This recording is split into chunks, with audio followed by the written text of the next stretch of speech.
Hi, this is Nahid, and welcome to our transition series.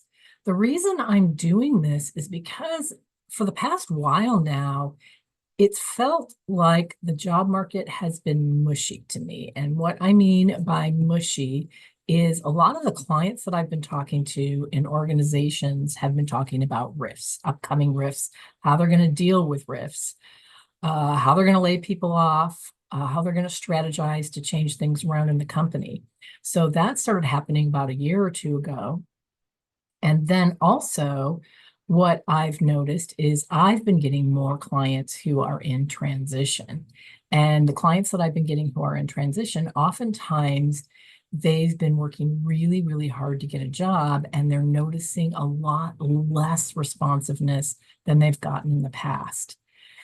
Although, on the positive note, eventually they've gotten jobs, but they've had to work tons harder to get them, and they've had to take a lot more time to get them. And it's been frustrating and demoralizing. So this video will go over 5 tips that you can use if you're in transition to help you stay positive and keep your confidence, even if you're struggling. So the first thing to keep in mind is that it's not you. And this is really hard to keep in mind because it's always going to feel like it's you and it's always going to seem like it's you. But in fact, unless you did something really blatant and dramatically wrong in an interview, and a little mistake here and there, or not answering a question well, isn't in that category, typically, if you're not getting responses from people that you're applying to or people that you're interviewing with, it's typically the system. So if you're not getting responses to your resumes and your submissions, the way the system works is that people don't even see those resumes until they've gone through several steps of the process. And people don't actually look at those resumes or read those resumes until they've been filtered quite a bit. So your resume may not even be getting to a live person. And I know that's frustrating, but at the same time, when it does get to a live person, the person is looking at the stack of resumes and they're going through it really quick, and they're pulling out maybe 10 or 12 of those resumes to look at more closely. And if you're in a stack of 100, there's a 10% chance that you're going to get into that 10% that they take out. And so they're not going to go through that 90 other resumes and give them personal emails or calls to tell them, oh, we're happy that you submitted your resume and we're sorry that we're not going to be looking at you. They'll probably just put them aside and save them for later. So that's just the system. That's not you. When it comes to interviewing, why do people not get back to you? Or why do you kind of move forward in the interview process and then maybe not get the job? Well, there's a lot of things that can be happening, but typically, again, it's not you. It's usually that they liked you well enough, but there's somebody else that they happen to really, really connect with, or they happen to really be impressed by. And maybe that person knew someone else at the company, or they had an in. Another thing is that it's really, really common for things to change at the last minute. There's a meeting and everybody goes, wait a minute, we need to rethink what we need here. Maybe this isn't the type of job that we need to hire for. There are also cases where jobs are being posted that are fake jobs. A lot of companies post a lot of jobs, so it looks like they're hiring, so it looks good to their shareholders. Now, that's not a nice thing to be happening if you're in the job market. It doesn't feel good if you're applying to jobs that don't really exist. But remember, if that's the case and you're not getting responses, it's not you. It's a strategy that the company is using to look better to their shareholders. Other things that happen is sometimes people will interview to try to get some competitor information. So if they're interviewing candidates, they might be getting some information about their competitors or about the market out there. So there tend to be reasons why a job that you're applying for, you might not even have a chance of getting. I know that that can be depressing, but one thing that is helpful is to look at this as a process. It's a process to navigate, and you can learn and you can grow through this whole process. So even if you're interviewing for a fake job, You're getting practice interviewing. You're learning how to connect with people. You're learning how to phrase certain answers to questions. You're learning what kinds of questions might surprise you or get asked. So you can still gain a lot from interviewing for a job, even if it's not a real job. The other thing is that it helps to have a mantra to remind you that it's not you.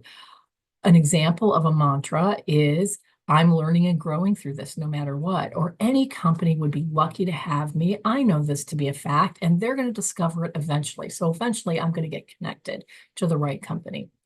Or just, it's not me, it's not me, it's not me, it's the system. Whatever it is that keeps you in a positive frame of mind, because when you start sinking, it really affects you. So that's number one. Keep in mind that it's not you. It tends to be the job market and how it works. Tip number two is positive self-comparison. So this requires a little bit of context. There are three ways that we think that cause us to get sadder and more depressed and feel more hopeless. And those three ways are, number one, this situation shouldn't be happening right now. It's not right that I should be in this situation. It's not right that I should have a master's degree and be laid off and not be getting job offers for anything more than minimum wage, right? It's not right that I should be in this situation after all the work I've put through, or whatever it is, right? So it's not right that I should be in this situation. There's something wrong with the situation. The second line of thinking is, other people have it better than me. So there's all these other people and they're getting jobs, or they're making a lot of money and I'm not. Those are negative self-comparisons. You're comparing yourself to others and you're coming up on the short end.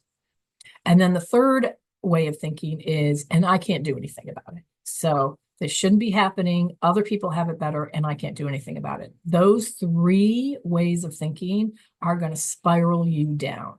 And that doesn't help, because if you are in a negative mindset, other people will pick up on that, and it tends to work as a self-fulfilling prophecy. The sadder you get, the more depressed and hopeless you get, the more other people are not attracted to you and they're not wanting to engage with you. So opportunities tend to pass you by, even if they exist. So even if someone's standing next to you and they have a job opportunity that would be perfect for you, they don't even think about asking you about it because your energy is draining them. And that's something to keep in mind, and I'll probably bring up over and over again through this video. So one technique that you can use, a thing that you can do while you're laid off or in transition that will really turn this around, is to do what we call positive self-comparison. And that is, pay attention to the people in the world that don't have it as well as you. So for example, people in countries that are war-torn and they've lost lots of opportunities, or people in countries that have, autocratic leaders and no freedom, or people who are poor in this country and don't have opportunities maybe that you have had. And one way to really experience that and change your feelings is to do something like volunteer at a soup kitchen. When you do volunteer work and you serve others, you can't help but start feeling better, because you're giving to others. You're doing something that matters. You're contributing to the world. And it really helps counteract this kind of self-indulgent self-pity that we get into. And when I say that, don't shame yourself if you go there sometimes, but because it doesn't help you, you want to try to pull yourself out of it. So definitely have a pity party, cry sometimes if you need to. It's tough to go through job transition and you need a little love and care. Sometimes you need to vent, you need all that stuff, but try to limit it and pull yourself into a positive place. And one great way to do that is to serve people who don't have it as well as you. It kind of shifts your perspective around and reminds you that you probably do have some things in the world to be grateful about. Tip number three. Now, this also counteracts the negative thinking patterns. Reward yourself for efforts that you can control. So instead of measuring your progress based on how many interviews people responded well to you, or how many resumes actually got a response, those kinds of things, that's not going to help, because sometimes those numbers aren't going to be good and you can't really do much to control them except continue to put efforts forth.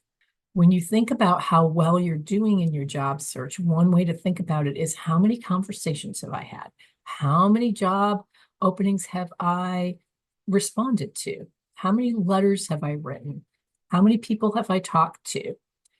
How many interviews am I trying for? How well have I improved on the interviewing that I've done? How well prepared I am for my interviews? What you can control are your efforts.